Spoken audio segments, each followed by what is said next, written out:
Assalamualaikum warahmatullahi wabarakatuh. Alhamdulillahi rabbil alamin. Wa bihi nasta'in ala umuri dunya waddin. La hawla wa la quwwata illa billahil aliyyil azim.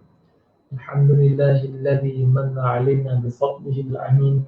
Wa id manna 'alaina bi Muhammadin afdalil khalqi fahadana ila dinil haqq الصراط المستقيم نحمده ونستعينه ونستغفره ونعوذ بالله من شرور أنفسنا ومن سيئات أعمالنا من يهده الله فلا مضل له ومن يضلله فلا هادي له أشهد أن لا إله إلا الله وحده لا شريك له وأشهد أن سيدنا محمدا عبده ورسوله حبيبه وخليله الهادي إلى صراط مستقيم اللهم صل وسلم وبارك على سيدنا محمد وعلى آله وصحبه ومن تبعهم بإحسان إلى يوم الدين أما بعد فيا أيها المسلمون اتقوا الله أوصيكم ونفسي بتقوى الله فقد فاز المتقون وقال الله تعالى في كتابه الكريم يا أيها الذين آمنوا اتقوا الله حق تقاته ولا تموتن إلا وأنتم مسلمون صدق الله العظيم. Yang saya muliakan, yang saya hormati sidang penonton, pertama saya ucapkan terima kasih kepada Surau An-Nur Bandar Puteri yang mana kuliah maghrib kita pada malam ini adalah anjuran Surau An-Nur Bandar Puteri Kelang, insyaAllah, dan juga pada seluruh muslimin muslimat dirahmati Allah Ta'ala sekalian. Mudah-mudahan kita semua sentiasa dalam inayah Allah Ta'ala, dalam lindungan Allah Ta'ala, dan kita semua dibebaskan daripada wabak COVID-19 dan seluruhnya, bukan sahaja di negara kita, bahkan di seluruh dunia pada hari ini. Dan Allah segerakan untuk diangkat wabak ini dan kita akan kembali hidup seperti biasa dan seterusnya. Dan sebab wabak ini, kita itu kembali pada jalan Allah dan Rasul. Sebab itu kadang-kadang datangnya wabak ini juga memberi kesedaran dan peringatan kepada kita. Boleh jadi kerana hidup kita ini meninggalkan Quran, tidak mematuhi perintah Allah Ta'ala dan Rasul. Sebab itu Allah Ta'ala sebut, Ya ayyuhalladzina amanu ati'u Allah wa ati'u Rasul wa ulil amri minkum fa in tanaza'tum fi syai'in farudduhu ila Allah wa Rasul ila akhir ayat. Kata Allah Ta'ala, wahai orang beriman, kata Allah. Tengok, bila Allah sebut begitu, wahai orang beriman, Allah panggil dengan harfun nida di situ, ya, lembutnya. Allah panggil dengan penuh kasih sayang kepada kita semua yang beriman ini. Ati'u Allah wa ati'u Rasul, dan taatlah kita kepada Allah dan taat kita kepada Rasul. Wa ulil amri minkum, dan juga pemimpin di kalangan kamu, yang mana selagi mana pemimpin dan kamu itu mereka yang mentaati Allah dan Rasul. Fa in tanaza'tum fi syai'in, sekiranya kita ini ada berbalah, ada masalah dan sebagainya, ada perkara yang kita hilang punca ataupun tidak ketahui jalannya untuk menyelesaikannya, maka farudduhu ilallah, baliklah kepada Allah dan juga Rasul. Yang di situ baliknya kita maknanya iaitu balik pada Quran dan juga hadis Nabi sallallahu alaihi wasallam. Sebab itu Allah Ta'ala sebut juga dengan merakamkan kata-kata Nabi sallallahu alaihi wasallam. Apa kata Nabi?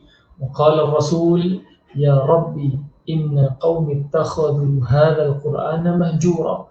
Yang mana kata Allah, dan telah berkata Rasul, yakni Nabi sallallahu alaihi wasallam, inna qaumi, sesungguhnya kaum aku, ittakhadhu, jadikan Quran itu, ittakhadhu hadzal Quran, jadikan Quran ini, kata Nabi, mahjura, disia-siakan begitu saja.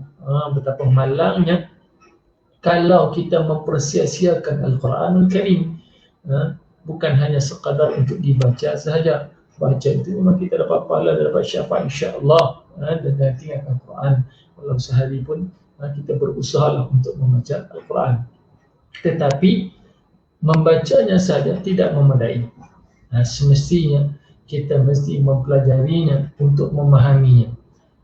Dan untuk memahaminya pula bukanlah melalui dengan kita cuba untuk memahaminya dengan diri sendiri, melainkan mestilah talabil ilm, dengan menuntut ilmu.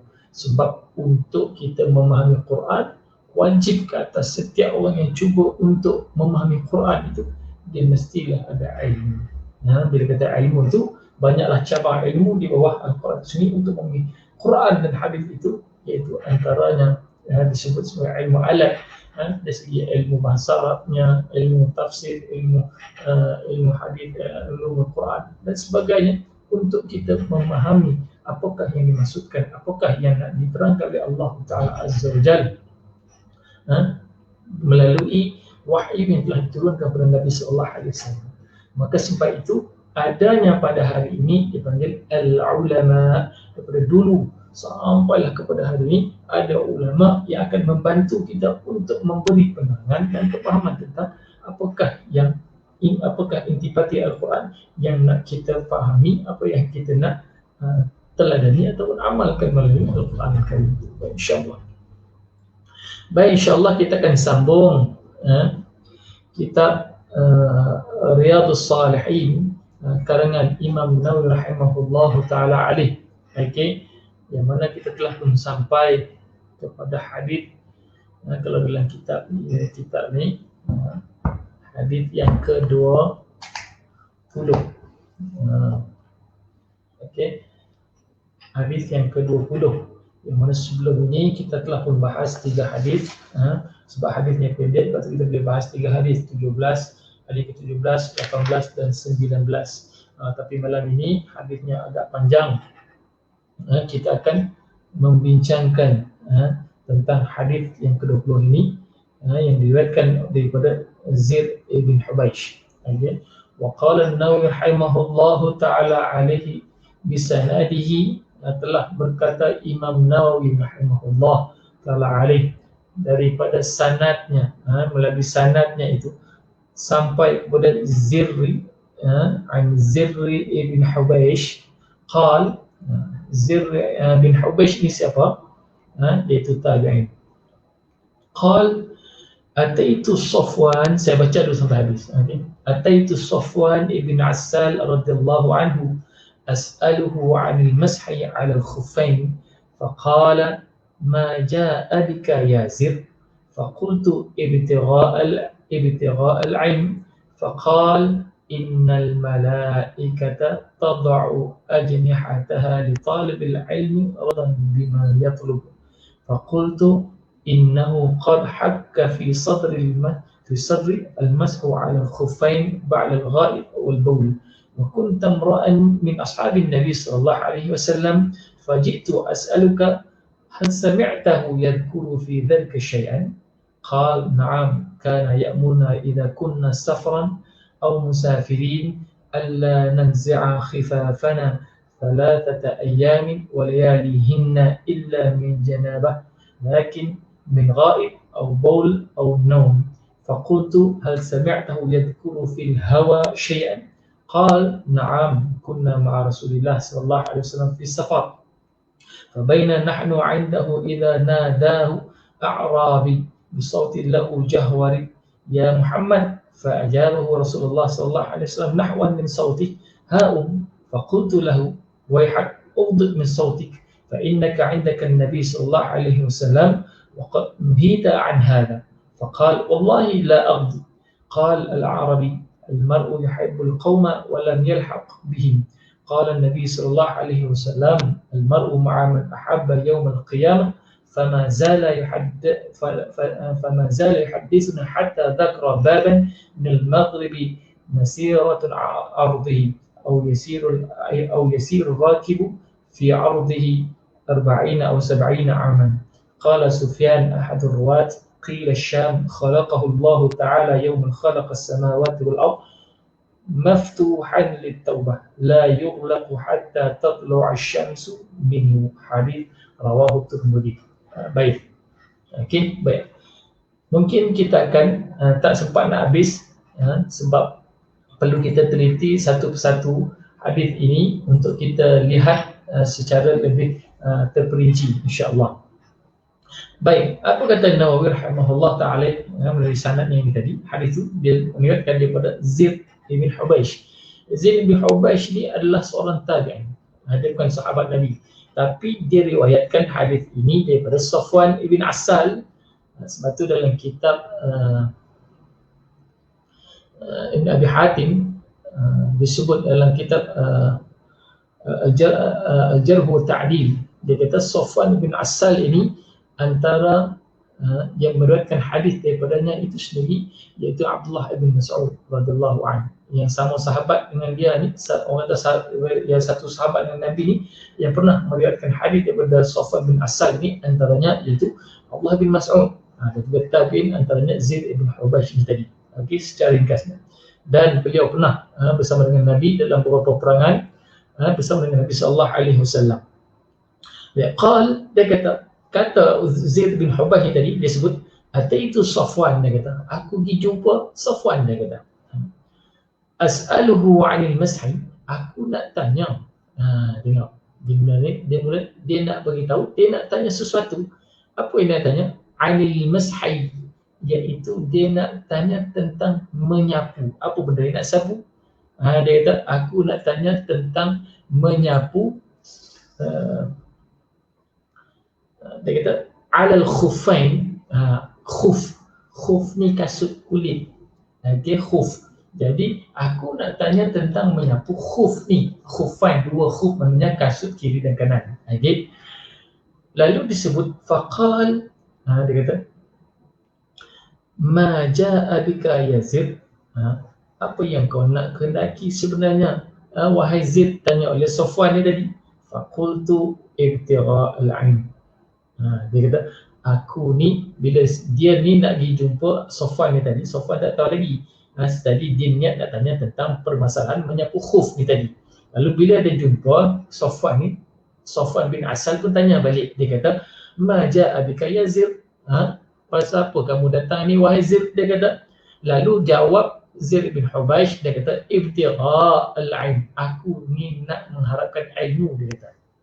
Bila sebut begitu, lalu kata Safwan, innal malaikata, sesungguhnya para malaikat itu tada'u ajnahataha, yang mana sesungguhnya para malaikat ini meletakkan sayapnya. Di situ maksudnya apa dia? Memayungi.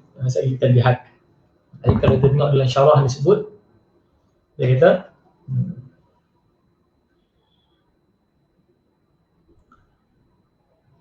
innal malaikata latad'u ajnihataha li talabil ilmi radan bima yatlubu. Yang mana kata tadi, sungguh kata Safwan bila ditanya aku nak ilmu tadi, maka Safwan jawab balik kata, oh sungguhnya para malaikat itu latad'u, sungguh akan meletakkan sayap-sayapnya li talabil ilmi, ke atas orang yang menuntut ilmu.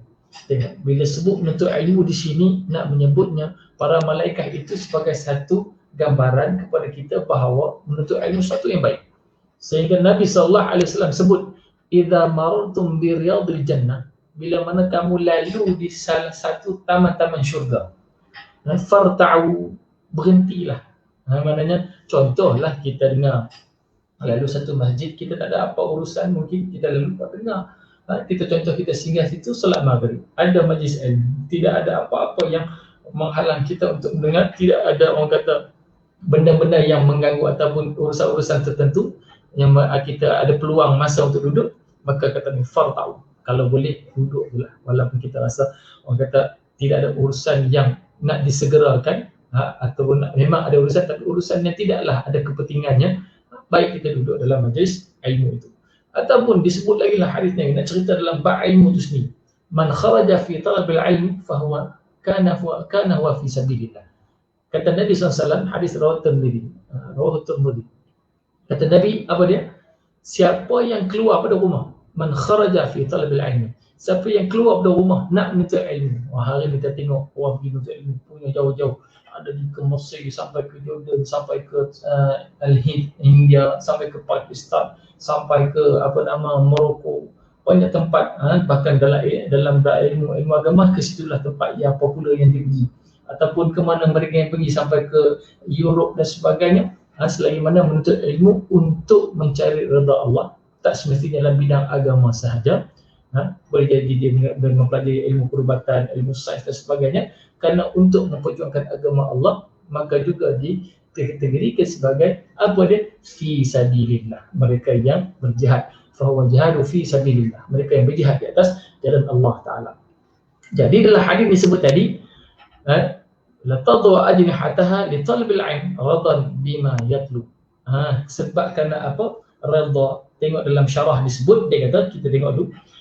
Dia kata, innal malaikata la tad'u, innal malaikata taftarishu ajnihataha. Yang mana para malaikat itu taftarishu, menaungi sayapnya itu kepada siapa?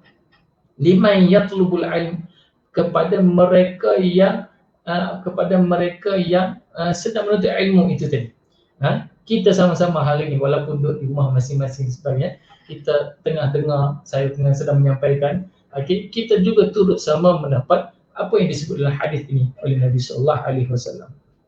Kemudian dia kata lagi, wa taj'alu ajnihata firashan lahu min shiddati radahum anhu li talbil ilm. Maknanya atas sebab sayap ni tadi juga nak menggambarkan bahawa atas redha, maknanya para doktor redhanya mereka kepada orang yang menuntut ilmu itu sebenarnya. Jadi kita dalam keadaan diredai oleh Allah Subhanahu wa taala dalam menuntut ilmu.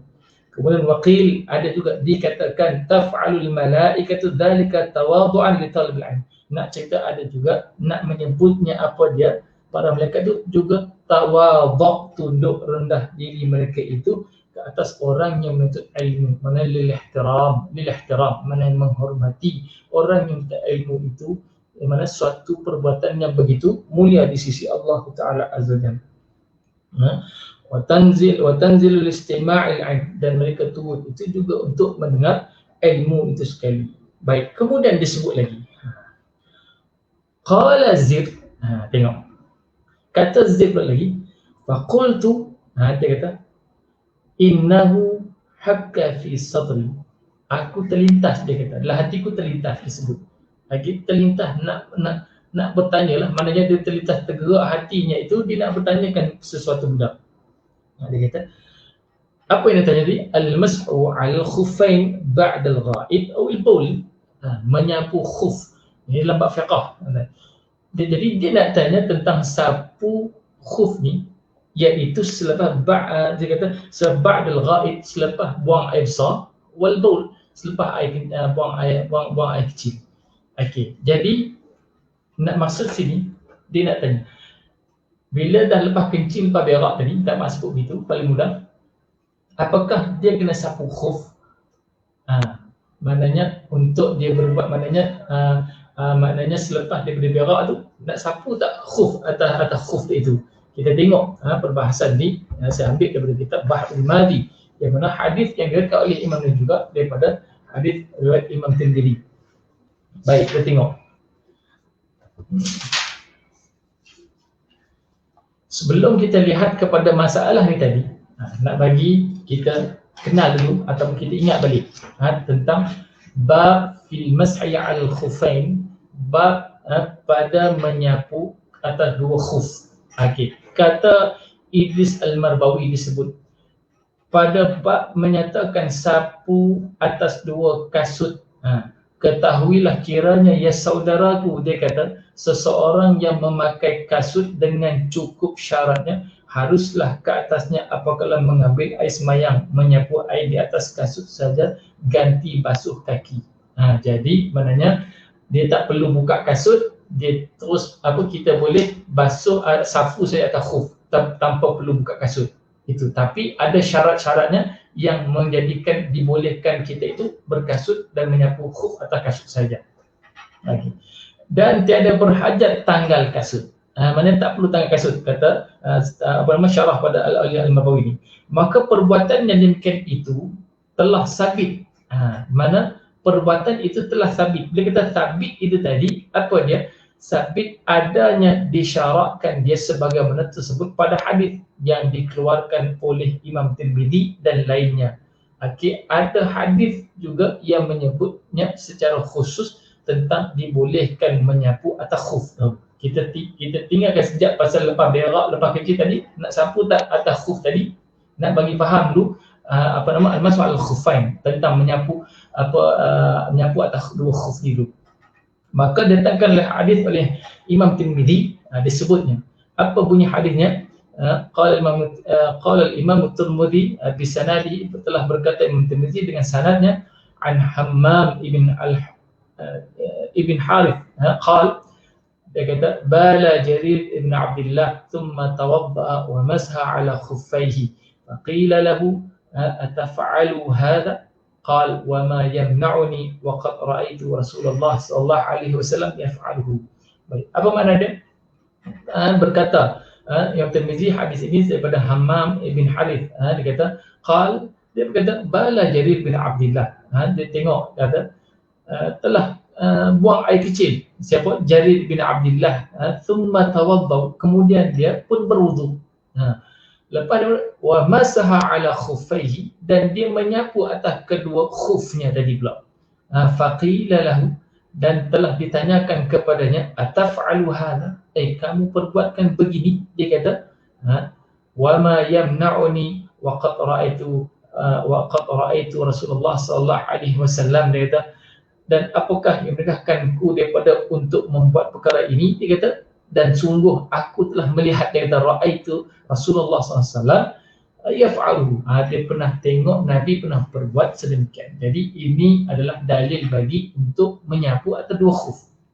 Baik, tengok sambil ringkas sikit, nak bagi cepat kita lihat pada hadis yang lebih kepada tertumpu pada sapu tak khuf selepas berak dan kencing. Okay? Di sisi mazhab kita, mazhab Imam Syafi'i. Baik, kemudian dia kata masalah menyapu, kata Al-Marwawi, masalah menyapu wudu atas kasut dan hadisnya. Dia kata hadis yang kita baca tadi tentang menyapu dua khuf itu, di atas dua khuf tadi, ya saudaraku, telah lalu dalam masalah 358 tadi, maknanya kita baca tadi. Itu satu hadis sapu atas dua kasut. Dan ini satu lagi telah didatangkan oleh siapa dia? Imam Tirmidzi. Ada hadis lain pula nak cerita pasal sapu atas dua khuf. Demikian bunyinya. Yang mana kata Imam Tirmidzi sampai melalui sanadnya an Shahr ibn Haushab qal, daripada Shahr bin Haushab qal, dia kata ra'aitu Jarir bin Abdullah tawadda'a wa masha ala khuffaihi فقلت له أقبل المائدة أم بعد المائدة فقال ما أسلمت إلا بعد المائدة. Dia kata siapa dia? Shahr bin Haushab, dia pernah lihat Jarir bin Abdullah. Jarir bin Abdullah ini dilihat yang mana dia telah pun berwuduk dan menyapu ke atas dua khufnya. Faqultu lahu, aku pun tanya dia, engkau ini dikata aqbal ma'idah am ba'dal ma'idah. Dia tanya tentang Jarir bin Abdullah ini, dia telah memeluk Islam selepasnya turunnya ayat dalam surah Al-Maidah, iaitu fa idza qumtum ila shalah, ayat itu ila akhir ada sebut tentang bab wudu, dan juga sampailah dalam sapu khuf tu sekali tadi. Dia kata, apakah engkau telah memeluk Islam? Dia kata aqbal maidah am ba'dal maidah, selepas sebelum turunnya ayat surah Al-Maidah tadi, ataupun selepas daripada ayat surah Al-Maidah. Faqal, lalu kata Jarir bin Abdullah tadi, ma aslamtu illa ba'dal maidah. Tidaklah aku ni memeluk Islam itu selepas turunnya daripada ayat tentang wuduk dan sapu khuf tadi. Apa dia? Selepas turunnya ayat itu baru aku masuk Islam. Maknanya aku bukannya masuk Islam dulu baru turun ayat itu, maknanya ayat itu turun dulu baru aku masuk Islam, dia kata. Baik, tengok keterangan lagi dia kata. Menyapu wuduk atas dua kasut, jadi dua itu dalil tadi sebagai nak disyaratkan bolehnya menyapu menyapu wuduk atas dua khuf. Baik. Menyapu wuduk atas dua kasut dan dalilnya. Ya saudaraku telah lalu dalam masalah tadi yang kita sebut tadi tentang orang yang ingkarkan boleh mengambil air sembahyang, demikian itu, dan telah ada diterangkan telah ijma' ulama pada harus menyapu dua kasut itu ganti daripada membasuh air sembahyang di kaki. Maka dalil yang kuat bagi segala ulama yang mengharuskannya itulah hadis Jarir bin Abdullah dalam masalah 358 tadi. Itu dalil yang kuat digunakan oleh para ulama untuk disandarkan sebagai hukum dibolehkan untuk menyapu wuduk di atas dua khuf itu. Baik. Kerana adalah Islamnya Jarir itu ialah kemudian daripada turun ayat dalam surah Al-Ma'idah. Dengan kerana itulah berkata Abu Isa, dia kata, apa kata Imam Tirmidzi, dia kata, dan adalah memperkenan akan segala ulama hadis oleh hadis Jarir bin Abdullah kerana bahawasanya Islamnya kemudian daripada turun surah Al-Ma'idah yang ada di dalamnya ayat faghsilu wujuhakum wa aydiyakum ilal marafiq wamsahu bi ru'usikum wa arjulakum. Maka jikalau Islam Jarir itu dahulu daripada turun Al-Maidah ini, nescaya boleh ditanggung sapunya akan kasut itu telah batalkan dengan ayat Maidah itu. Maka disebut di sini ulama ambil tadi ayat ni tadi yang mana sebagai satu dalil yang paling kuat nak kata boleh perbuat demikian. Okay. Kemudian disebut lagi, dan jadilah hadisnya itu menerangkan kehendak ayat dalam Maidah. Jadi hadis yang daripada Jarir bin Abdullah tadi sebagai menerangkan ayat Al-Quran yang tentang boleh menyapu khuf itu tadi, dan juga dalam bab wuduk itu sendiri tadi. Yakni yang dihendaki suruh basuh kaki itu ialah orang yang tiada memakai kasut. Maka apabila seorang yang memakai kasut dengan cukup syaratnya haruslah sapu air sembahyang di atas kasut itu juga akan jadi ganti basuh kaki. Itu tadi. Baik. Kemudian lagi sikit lagi, kita nak bagi faham dulu dalam bab khuf ni.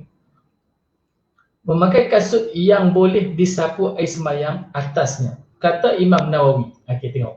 Imam Nawawi sebut bahawasanya sapu atas dua kasut itu tiada harus ia melainkan apabila memakai keduanya atas suci yang sempurna. Maknanya disebut, kata Imam Nawawi, kita nak sapu khuf itu tadi sebagai ganti wuduk itu, syarat diletak tadi apa dia? Dia kata tiada harus ia melainkan apabila memakai keduanya atas suci yang sempurna. Mana sebelum dia pakai kasut tu tadi, kasut apa dia? Untuk khuf dia tadi, dan dia nak memperbuatkan sapu khuf, maka sebelum pakai kasut dia telah menyempurnakan wuduk dengan secara membasuh membasuh dengan sempurna bukan di atas khuf ini, bukan tak pakai kasut, dia basuh dengan berwuduk dengan sempurna pada kedua kakinya dahulu, baru dia pakai kasut, maka barulah dikatakan sah sapu atas khuf itu. Baik, kemudian dia kata lagi, dan dia kata, dan kenyataannya iaitu dengan bahawa dipakainya kemudian daripada wuduk ialah basuh kakinya dengan sempurna. Maknanya selepas sempurna dia basuh sebelum pakai kasut tadi, maka ketika berwuduk basuh kaki itu dah sempurna. Kemudian daripada telah sempurna wuduk itulah baru diiktibarkan pakaian kasutnya. Barulah diiktibarkan dia pakai kasut tadi, lepas dia basuh kaki, dua kaki, pakai kasut dia. Kemudian dia kata yang boleh disapu ganti basuh. Maka syaratnya tadi, kata Imam Nawawi rahimahullah ta'ala alih, disebut apa dia? Iaitu sempurnakan dahulu, sempurnakan pembasuhannya itu bukan berkasut lagi, belum berkasut, maknanya basuh kaki sempurna. Bila kata dalam bab Imam Syafi'i, kita kena ingat, yang mana tumit pun kita kena ingat, dan juga apa dia, kita menyelati takhlilul asabi' dalam mazhab Syafi'i. Dan perkara itu juga kita kena ambil maklum, disapu dan diratakan air sehinggalah bersih sehingga ke buku lali, dan ataupun lebih banyak lebihkan sedikit daripada buku lali itu. Baik, kemudian lagi bila dah basuh sempurna itu tadi, maka barulah dia ditanggungkan atas harus untuk dia menyapu atas khuf selepas menyempurnakan basuhan sebelum pakai kasut. Itu maksud Imam Nawawi di situ. Baik, kemudian kata lagi, Kemudian dia kata, daripada telah sempurna wuduk itulah baru diiktibarkan pakaian kasutnya yang boleh disapu, ganti basuh kaki pada waktu ambil air sembahyang, kemudian daripada pakai suci tadi. Maknanya selepas dah sempurna berwuduk dari macam biasa, berpakai kasut, baru boleh digantikan untuk sapu atasnya. Serta tiada dicabut-cabut lagi.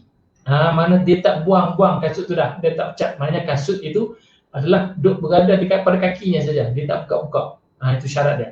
Kemudian lagi, dia kata, sehingga jikalau membasuh ia akan kakinya yang kanan, tengok dalam mazhab Syafi'i lagi, Imam Nawawi sebut ni, sehingga jikalau membasuh ia akan kakinya yang kanan, kemudian dipakainya kasutnya.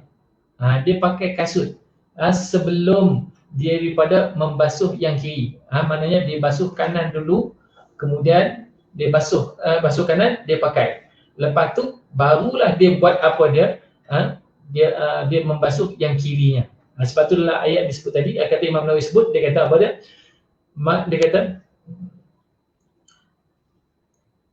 Dia kata sehingga jikalau membasuh ia akan kakinya yang kanan, kemudian dipakai kasutnya sebelum daripada basuh yang kiri, kemudian membasuh ia akan yang kiri, lalu dipakainya pula. Maknanya dia kata, dia basuh kanan pakai kasut, kemudian basuh kiri pakai kasut belah kiri pula. Maka pakai yang kanan tadi tiada sah. Maknanya dia kena basuh, tak perlu pakai dulu, basuh dulu kaki kanan, kemudian sempurnakan basuh kaki kiri, baru pakai kasut keduanya. Bukan tadi dengan cara basuh kaki kanan pakai kasut kanan, kemudian basuh kaki kiri baru pakai kasut kiri. Tidak, maknanya sempurnakanlah pembasuhan berwuduk kedua kaki itu, baru digunakan khuf itu tadi. Baik, kemudian lagi sebut, dia kata tiada sah, maka tak ada pun tiada maulah ia mencabutkannya yang kanan itu kembali dan pakai semula, dan tiadalah berhajat cabut yang kiri. Maknanya apa dia? Sepatutnya dia kalau boleh selesaikan semua, baru dia pakaikan kasut kepada keduanya itu. Dan telah syarat setengah daripada ashab kita, maka mewajib ia akan cabut yang kiri. Maknanya ada yang kata cabut, ada kata pandangan yang sedikit kata cabut yang kiri juga. Sedangkan tapi jumhur yang kata tak perlu, cukup yang kanan tadi sahaja. Baik, kemudian pakainya kembali.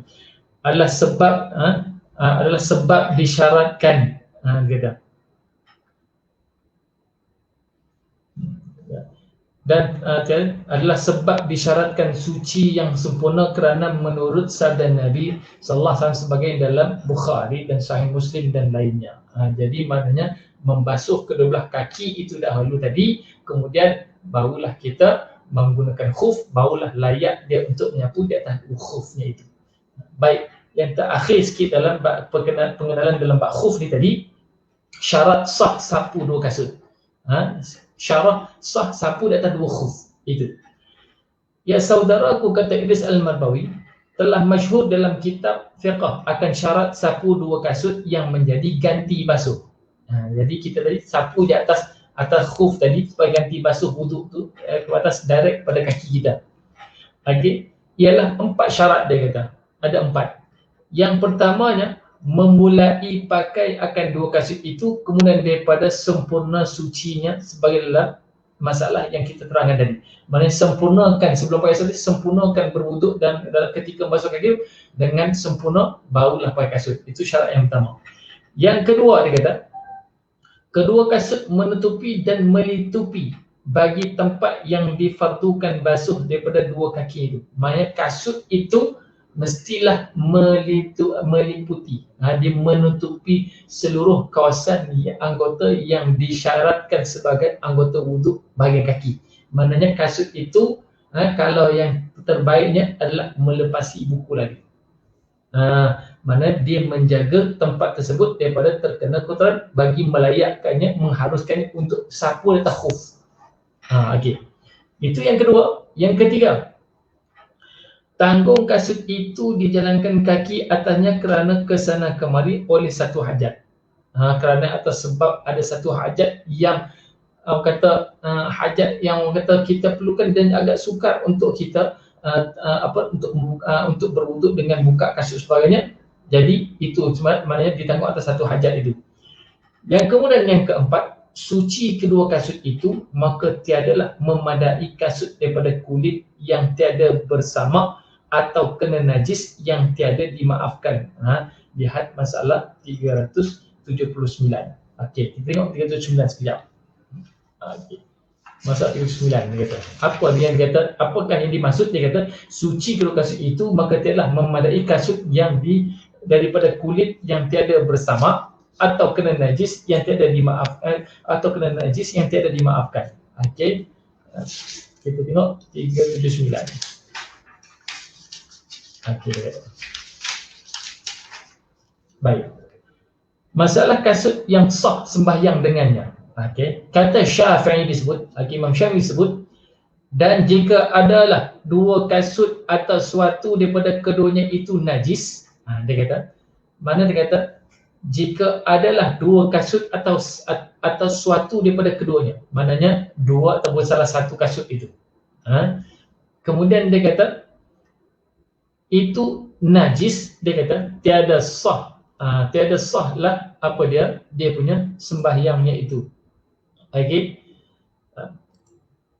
Dan jika adalah keduanya daripada kulit bangkai lain, okey, tengok, daripada kulit bangkai lain, daripada anjing dan babi sekalipun, dia kata maksud di sini itu adalah apa dia yang dikatakan kulit yang daripada anjing ataupun babi ataupun binatang-binatang yang bukan dimakan. Okey. Sebut maka yang belum disamak, binatang-binatang yang belum disamak, makalah ianya diiktibar atas najis dan tidak sah sembahyang. Dan jika adalah kedua kasut itu daripada kulit binatang buas dan ganas, maka bersamak keduanya sahlah sembahyangnya. Maka dia kenalah apa dia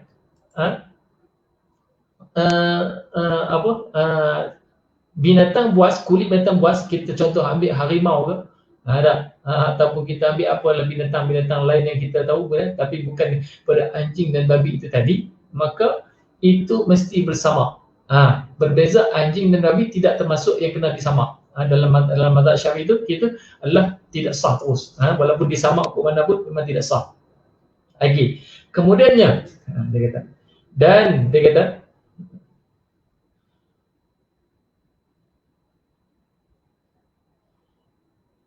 dan jika adalah kedua kasut itu daripada kulit binatang, dia kata, daripada kulit binatang buas dan ganas, maka bersamak keduanya sahlah sembahyang pada keduanya apabila tiada tinggal atas keduanya bulunya. Mana bulu tak ada, bersih dah, bulunya tak ada, maka sahlah sembahyang. Kalau ada bulu, walaupun sikit je, dan jika ada keduanya daripada bangkai tiada bersamak atau binatang, jap. Ini kita ambil dulu. Dan jika ada keduanya daripada bangkai tiada bersamak atau binatang buas tiada bersamak, tiadalah halal sembahyang atas keduanya. Kalau tak bersamak, dia kata, pertama dia kata bangkai tiada bersamak atau binatang buas tiada bersamak, tiadalah halal sembahyangnya atas keduanya itu. Maka tidak sahlah sembahyang. Dan jika adalah keduanya daripada kulit barang yang dimakan dagingnya dan bersembelih, sahlah sembahyang atas keduanya, dan jika tak bersamak sekalipun. Maknanya binatang yang boleh dimakan, lembu, kambing dan sebagainya itu tadi, yang kita boleh makan tu, ternakan, binatang ternakan paling mudah kita kata, walaupun tak bersamak, maka apa dia, bolehlah untuk kita makan. Maka boleh digunakan untuk apa dia, bawa sembahyang walaupun tak disamak sekalipun. Okey. Baik. Jadi selesai dalam bab ni. Sekarang kita tengok dalam bab, tadi dah faham, kita dah memahami sikit tentang bab khuf ni tadi. Baik. Sekarang ni babul mas'i 'ala al-khuffain lil musafir wal muqim. Okey. Bab nak faham hadis daripada Imam Nawawi tadi, bab disebut dalam ditanya oleh siapa tadi? Zaid bin Hubaysh ditanya, dia kata apa? Dia sebut yang mana kena sapu atau khuf tak lepas berak dan kecil. Dalam ni disyarah dalam babul mas'i 'ala al-khuffain lil musafir wal muqim, dia kata. bab pada menyapu dua khuf ketika musafir ataupun ketika bermukim, tidak bermusafir. Menyapu atas dua kasut bagi orang musafir dan orang mukim. Okey, kata Syekh Al-Marbawi. Ketahuilah kiranya ya saudaraku, dia kata, bermula orang musafir itu sudah maklum. Kita maklum ialah orang yang pergi meninggalkan tempat mukimnya itu dan pergi keluar negeri atas kerana hajatnya itu tentu. Kita maklum. Dan orang yang mukim iaitulah orang yang tinggal tetap dalam negeri, tiada pergi ke mana-mana. Tidak bagi terang dulu musafir dan mukim itu. Maka hukum menyapu dua kasut ganti basuh kaki pada wuduk itu harus bagi orang musafir dan harus bagi orang yang bermukim. Maknanya harus kepada orang yang musafir dan juga harus bagi orang bermukim. Tapi ada beza. Kita faham. Baik, kemudian dia kata, tetapi orang yang musafir itu tertentu waktu harus menyapunya sebagaimana orang yang bermukim. Itu pun tentu waktu boleh menyapunya. Maka ada waktu tempoh had beberapa hari kepada orang yang musafir yang melayakkan dia untuk sapu atas khuf, dan orang bermukim pun berapa lama. Sekejap, sebelum kita sambung penarik, cuba tengok hadis tu balik. Hadis yang ke-20 tadi, dia kata, bila ditanya tadi, dia kata al-khufan ba'dal ghaib wal bawl wa kunta imra'an min ashabin nabi, dan engkau ni wahai Safwan bin Asal, kata Zaid bin Hubashi tadi, dia kata kat Safwan, dia kata engkau ni aku tahu, dia kata adalah daripada kalangan sahabat Nabi. Dia kata kunta imra'an min ashabin nabi sallallahu alaihi wasallam fajitu as'aluka, sebab tu aku mari nak tanya dia kata, nak tanya kamu ni. Dia kata hal sami'tahu yadhkuru fi dhalika syai'an, apakah kau pernah dengar tentang perkara tersebut yang ditanya tadi pasal menyapu atas khuf lepas berak dan cuci. Dia kata, lalu disebut lagi, dia kata kata Safwan bin Asal, dia kata na'am kana ya'muruna idza kunna safran, sungguh dia kata dulu yang mana kami pernah diperintahkan idza kunna safran, bila mana kami bermusafir. Kata Safwan, dia kata au musafirin, dalam orang musafir, alla nanzi'a khifafana salatata ayyam wa layalihinna illa min janabah. Dia kata, lalu disebut kami ni, kita balik pada kitab ni juga sama, hadis yang dikeluarkan oleh dibawa ni dalam kitab Imam Tirmidzi, syarah oleh oleh Al-Marbawi. Tapi di sini daripada Khuzaimah. Hadis yang dibawa dalam bab ni tadi oleh Imam Tirmidzi, hadis yang lain pula an Khuzaimah ibn Thabit. Qala Imam Tirmidzi bi sanadihi, kata Imam Tirmidzi sanadnya sampai kepada Khuzaimah ibn Thabit an Nabi sallallahu alaihi wasallam annahu su'ila 'anil mashi 'ala al-khuffain. Pernah ditanyakan kepada Nabi SAW tentang menyapu di atas dua khuf itu. Faqal, maka dikatakan lil musafir thalatha, untuk orang musafir 3 hari, walil muqim yaumun, dan untuk orang yang menetap bukan musafir adalah 1 hari. Dalam hadis ini pula sebut dengan jawapan yang berbeza, dengan kaedah yang berbeza. Disebut, dia kata alla nanzi'a khifafana thalathata ayyam, disebut oleh Safwan disebut, dia kata thalathata ayyamin wa layalihinna illa min janabah. Untuk musafir, dia kata, mana dalam keadaan musafir itu yang mana bolehlah dia menyapu, kami tidak pecat kasut kami ini dengan cukup menyapu di atas khuf saja selama 3 hari 3 malam, kecuali janabah. Janabah ini adalah hadas besar, berjunub. Dalam keadaan junub, maka wajib dia pecat kasutnya untuk menyempurnakan basuhan wuduknya itu. Termasuklah mandi hadas, mandi wajib itu sendiri. Lakin min ghaib au baul au naum, di sini disebut pula, dia kata, tengok isyarah oleh siapa dia, oleh Al-Marbawi. Kita tengok dalam hadis tersebut, dia kata menyapu kasut bagi yang musafir dan yang muqim hadisnya tadi Khuzaimah sebut tadi, disebut oleh Khuzaimah tadi, iaitu dia kata Nabi SAW ditanya orang akan dia daripada menyapu atas dua khuf, kasut yang kuat lagi suci lagi yang dipakaikan dia, kemudian daripada sempurna suci lagi melitupi tempat yang difardukan basuh. Mana kasut tadi sebut dengan sempurna oleh Al-Barawi. Mana kasut itu adalah satu kasut yang kuat. Maknanya kan bukan kasut yang orang kata cak ayam ni, terkoyak, mudah terkoyak, masuklah kotoran yang lainnya. Mana kasut itu mestilah kasut kulit yang berkualiti, kuat, dan mestilah kasut itu melitupi apa dia, tempat anggota wuduk bagi kaki. Mana kita sampai buku lali, maknanya lebih baik daripada buku lali, maka itu adalah yang sempurna. Kemudian dia kata disebut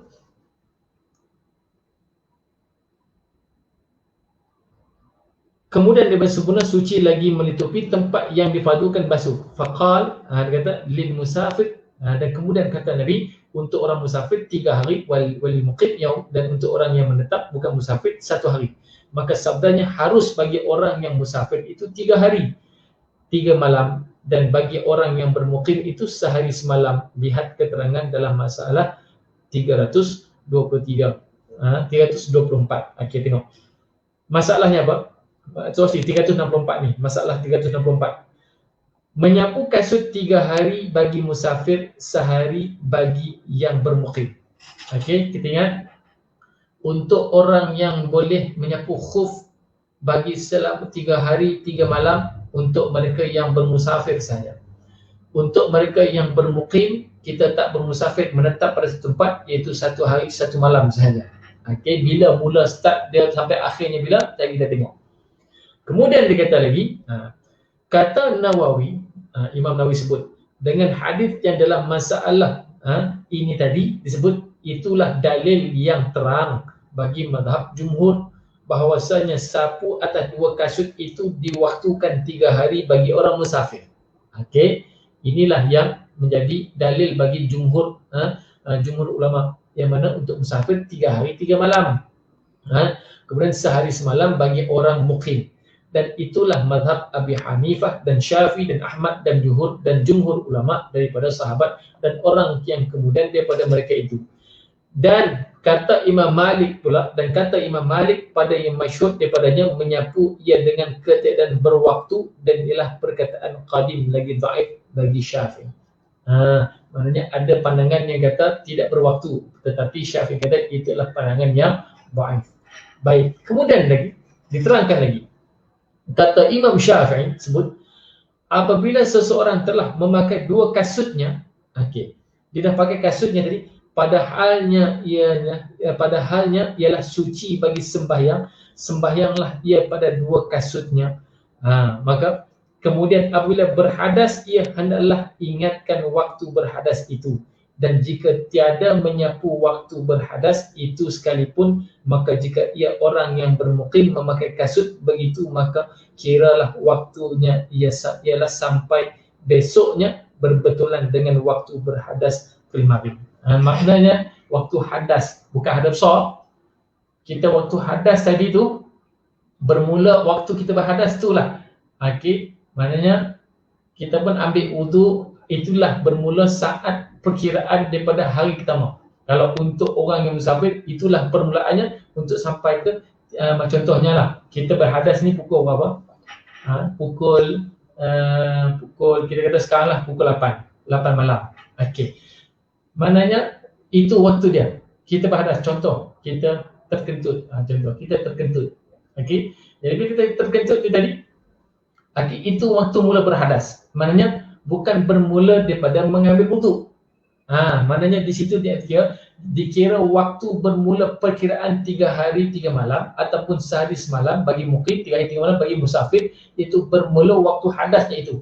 Maknanya itu waktu yang dimula untuk kira. Contoh sekarang ni 8 malam, okey, untuk musafir sehinggalah 3 hari yang akan datang. Contoh hari ni hari apa? Hari ni hari Ahad. Isnin, Selasa, Rabu. Okey, Rabu malam pukul 8 malam itu. Maknanya Rabu pukul 8 malam tu, maka itu habis tempoh untuk 3 hari 3 malam. Kalau 24 jam, 8 malam ni sampai 8 malam esok, itu bermulanya bagi perkiraan di sisi mazhab Imam Syafi'i. Baik, dia kata, dan jika orang yang musafir hendaklah kira 3 hari 3 malam hingga melanggar sapu pada waktu yang telah memulai ia menyapu padanya pada hari yang ketiga, tiadalah lebih atas demikian itu. Maka kehalusan mengenal awal waktu menyapu kasut itu ada dalam kitab fiqh yang masyhur juga, kerana di sana ada hadas ikhtiar dan yang tiada ikhtiar. Dia kata di situ ada hadas ikhtiar dan tiada ikhtiar. Kalau hadas ikhtiar, tengok, maka yang ikhtiar seperti tidur dan menyentuh perempuan dan sebagainya, maka dikira awal waktu sapunya ialah dari permulaan berhadas. Maknanya dia bangun tidur ke ataupun dia menyentuh perempuan ke, bukan berjunuk di sini, menyentuh perempuan, batal wudunya, maka bermula daripada dia berhadas itu tadi. Dan hadas yang bukan ikhtiar, yang bukan ikhtiar ni iaitu seperti berak dan kencing dan hilang akal, maka dikira awal waktu sapunya. Jadi bagi mereka yang lepas buang air besar, buang air kecil tadi ataupun hilang akal tadi, waktunya bermula ketika dia menyapu khuf itu. Itu perkiraan permulaan untuk berbahalu. Kalau yang bukan hadas hadas ikhtiar tadi, seperti bangun tidur ataupun menyentuh perempuan, maka bermula pada hadasnya itu. Itu maksud dia. Okey, boleh faham? Saya terangkan lagi, saya mudahkan untuk faham. Okey, kita bagi laluan adzan dulu sekejap, insya-Allah kita akan sambung sikit lagi dalam pembahasan, insya-Allah. Kita bagi laluan adzan.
Okey, baik.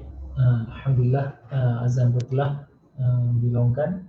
Kita sambung sikit lagi, insya-Allah kita akan selesai sampai bab sapu khuf dia. Nanti kita akan sambung lagi hadis ni seterusnya, insya-Allah pada pertemuan akan datang. Baik. Jadi nak sebut tadi, kita nak tahu perkiraan tempoh waktu bermula bila. Jadi terbagi dua. Dia nak mengira tadi tempoh waktu tu tadi terbagi dua. Hadas ikhtiar ataupun bukan ikhtiar.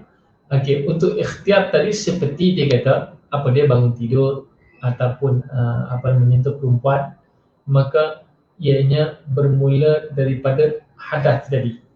Waktu hadas, bukan waktu bermula kita menyapu atau khuf itu. Okay. Adapun hadas yang bukan ikhtiar pula, seperti kencing berak tu tadi, jadi dia bermula daripada akhir hadas tu. Mana akhir hadas tu ataupun ketika kita menyapu je, itulah mulanya. Tempoh perkiraan untuk 3 hari dan untuk sehari semalam bagi mukim itu. Baik, dia kata lagi. Disebut lagi dia kata, jadi di sini kata, masalah seterusnya, menyapu kasutkah atau basuh kaki lebih afdal? Okey. Kita tengok. Nak basuh kasut atau nak sapu atas kasut ataupun membasuh dua kaki itu, mana yang lebih afdal kita nak buat?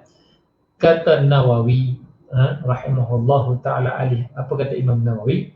Dan telah khilaf para ulama dalam bab ni pada bahawasanya sapu atas dua kasutkah afdal atau basuh dua kakikah yang lebih afdal. Maka telah berjalan ashab kita. Ashab di sini adalah ulama Syafi'i kepada bahawasanya di sisi ulama mazhab Syafi'i itu sendiri, basuhlah yang lebih afdal kerana keadaan asalnya. Yang mana keadaan asal itu dalam berpegang kepada ayat Al-Quranul Karim. Ayat dia fa'idha qumtum ila salah faghsilu wujuhakum wa aydiyakum ila al-marafiq wamsahu bi ru'usikum wa arjulakum ila al-ka'bayn. Maknanya dalam ayat Quran tersebut, maknanya membasuh kedua belah kaki itu diambil atas tanggung atau tu lebih afdal. Baik, kemudian dia kata lagi di sini sebut, dan telah berjalan kepadanya jamaah daripada sahabat setengah daripada mereka itu. Mana yang berpegang atas afdal ini pun telah diaplikasi atau diamalkan oleh para sahabat itu sendiri. Seperti siapa? Mereka itu sepertinya Umar bin Khattab radhiyallahu anhu, dan juga anaknya Abdullah bin Umar dan Abu Ayyub Al-Ansari radhiyallahu anhu ajma'in. Okey, ini di antara nama di kalangan sahabat yang mana mereka berpegang pada lebih afdal antara keduanya. Jadi iaitu membasuh kedua kaki itu adalah lebih afdal ketika berwudu. Baik, dan telah berjalan pula jamaah daripada tabi'in. Daripada tabi'in itu maknanya selepas daripada sahabat ada juga di kalangan para tabi'in yang beramal yang lebih afdal itu dengan membasuh kedua kaki. Antaranya ialah siapa? Asy-Sya'bi dan juga Hammad dan juga daripada Ahmad, dua riwayat yang asahnya basuh jua yang lebih afdal dan yang kedua-duanya bersamaan. Maknanya dalam yang asah di sisi Imam Ahmad ada dua riwayat. Imam Ahmad bin Hanbal yang mana pertama basuh ataupun kedua-duanya sekali. Maknanya basuh kaki pakai kasut sapu khuf pula. Maknanya kedua-dua itu di sisi Imam Ahmad bin Hanbal. Dan telah memilih akan dia oleh Ibn Mundhir, memilih yang afdalnya itu membasuhnya dan juga menyapu khuf. Pandangan dari sisi siapa dah Imam Ahmad bin Hanbal tadi.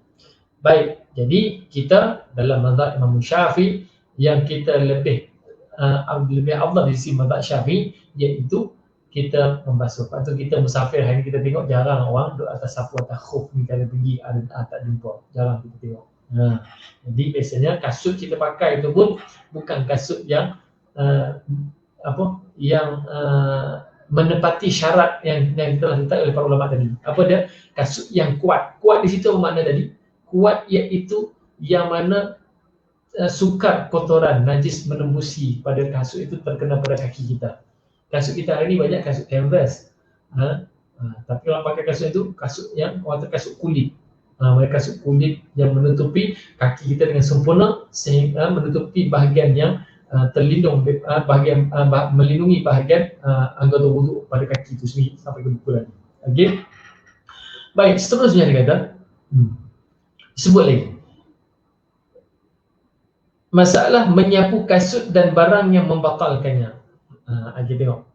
Ya saudaraku, jadi yang tadi kita nak tengok perbincangan di antara Zaid bin Hubaysh dan Safwan bin Asal tentang dia tanya, Zaid tanya kepada Safwan tadi, lepas berak kencing kena sapu tak? Khuf tadi. Dia kata, ya saudaraku, telah dikeluarkan oleh Imam Tirmidzi akan hadis satu perkara yang membatalkan hukum sapu dua kasut yang jadi ganti basuh kaki pada wuduk itu ialah demikian bunyinya. Okey, apa hadisnya tadi?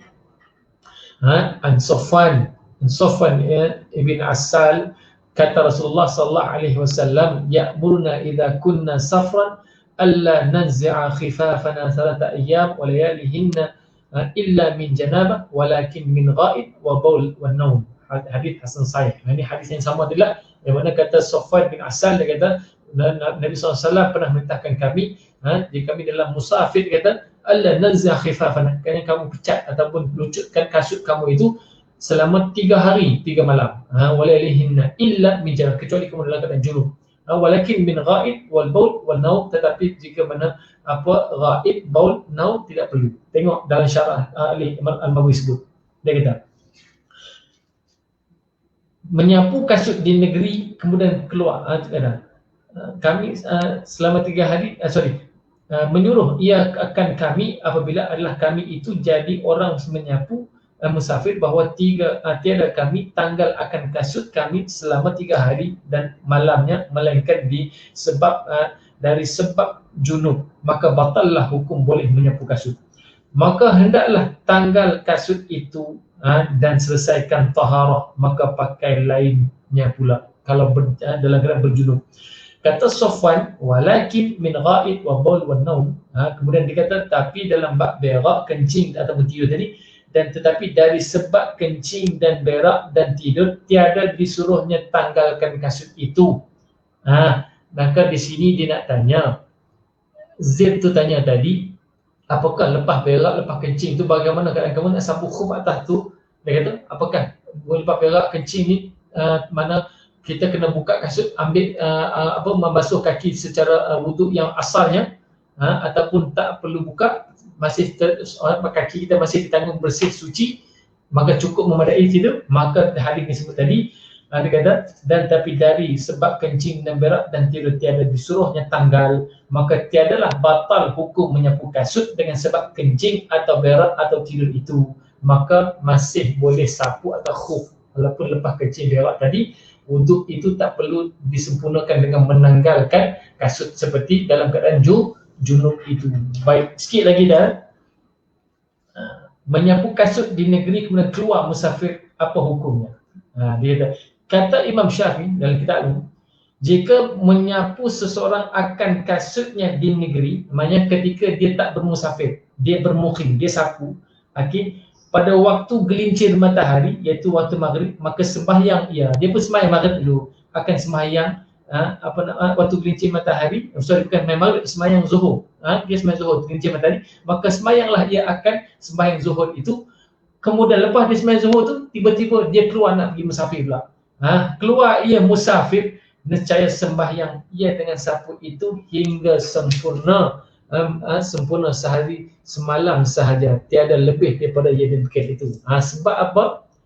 Dia niat awal tadi, dia niat basuh kaki dia itu dan kemudian pakai khuf itu adalah kerana dia tak musafir, dia bermukim. Maka di sisi mazhab Syafi'i ditanggung atas tiba-tiba tadi dia sembahyang tergelincir matahari, dia sempat sembahyang zuhur ketika bermukim, kemudian dia pun keluarlah bermusafir. Maka khuf dia itu tadi hanya tetap layak juga sehari semalam. Kerana asal suci, sapunya adalah ia pada halnya tiada baginya mau sembahyang melainkan sehari semalam. Itu dah disebut, diterang tadi.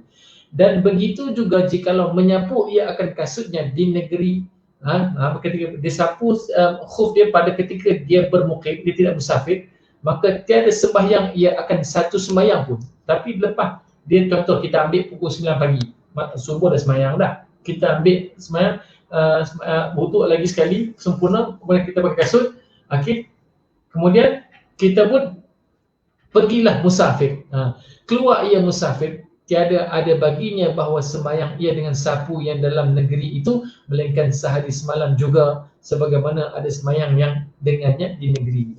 Sama juga, tetap juga dia hanya sehari semalam sahaja juga, sebab dia tadi dalam keadaan bermukim. Sebab dia qasad niat tu tadi dia di negeri saja.